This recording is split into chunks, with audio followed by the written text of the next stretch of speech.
The global economy is seeing some significant changes with shifts in trade patterns, policies, and global value chains. All of that impacts businesses and consumers directly and calls us to apply a proactive approach to navigating these complexities. Joining us to discuss is Larry Sprung. He's the founder of Mitlin Financial and the author of Financial Planning Made Personal. Good to have you with us this morning, Larry. Good morning. Thanks for having me. Now, in a recent survey by Capital One and the Decision Lab, 77% of Americans said they're anxious about their financial situation. That was just a little earlier this year. What's the first step to taking control? Taking control is really having a budget, right? Especially if you're entering uncertain times, you need to have a really good handle on how much money is coming into your household and how much money is going out and where it's actually going. So if you don't have one, I would say that would be a great first place to start in putting that budget together, and it will help add some certainty in some uncertain times. On that point, 72% of households reportedly do not have any kind of written financial plan. Why is that? Where do people start, and what's the benefit? Having a plan is so important. I mean, think about it in this day and age where we have ways just to go to the supermarket, right? We rely on it so heavily. Imagine going cross country without any kind of roadmap. Well, it's very similar from a financial perspective. If you don't have any kind of roadmap, you're not going to know where you're going and what the best path is to get there. So there are some very easy tips. Number one is putting that budget together. Number two is figuring out what your why is. What are your financial goals? Why are you working towards these goals? What are you looking for?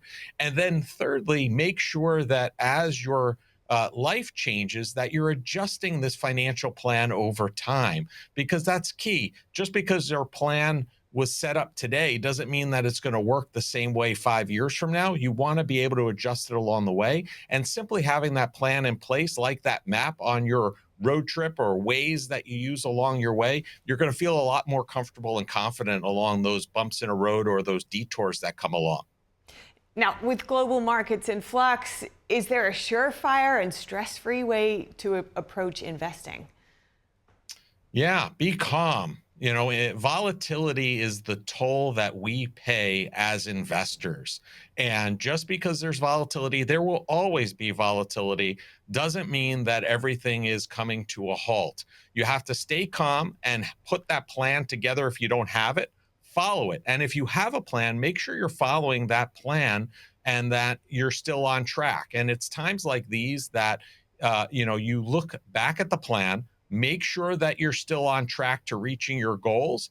And by all means, do not panic, because typically what you'll see is 10 days, 10 days out of the course of the year usually account for the vast majority of the returns that we see from investments.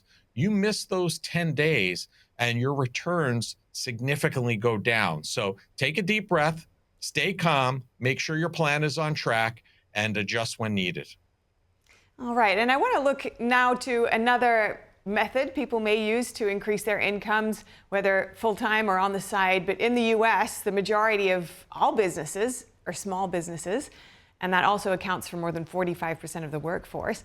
But at the same time, it can seem like quite a daunting undertaking to start or even maintain one. So what are the risks and benefits of having your own small business? Yeah, so the risks and benefits to having your own small business are similar to being an employee. There are similar risks, right? When you're an employee, you're at risk that your employer may have to downsize and eliminate your position. When you're an employer or you have a small business, your risk is that you're not going to be doing business and you're not going to be having any income. So listen, first and foremost, find something you love.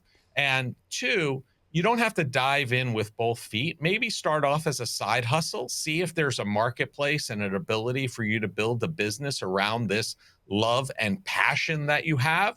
And then see as time goes on, is this something that is going to provide you with enough income that you're going to be able to, transition from that W-2 employee role to a small business. And then remember, you're good at what you do, and you started this business for a specific reason.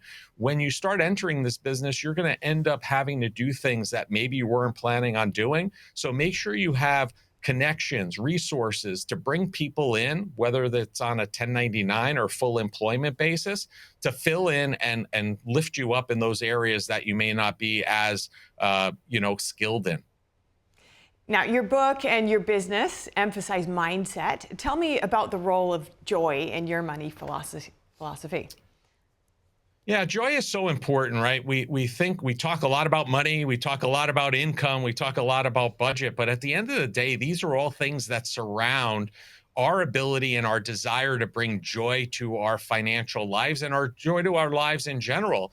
And if we start the focus on what brings me joy to this journey of life and then build everything around it, you'll create a home run situation for yourself, your family, and if you're in business, your business as well. And making it all sound much less daunting this morning. Thank you so much, Larry Sprung, author of Financial Planning Made Personal and the founder of Mitlin Financial. Good to speak with you. Thank you.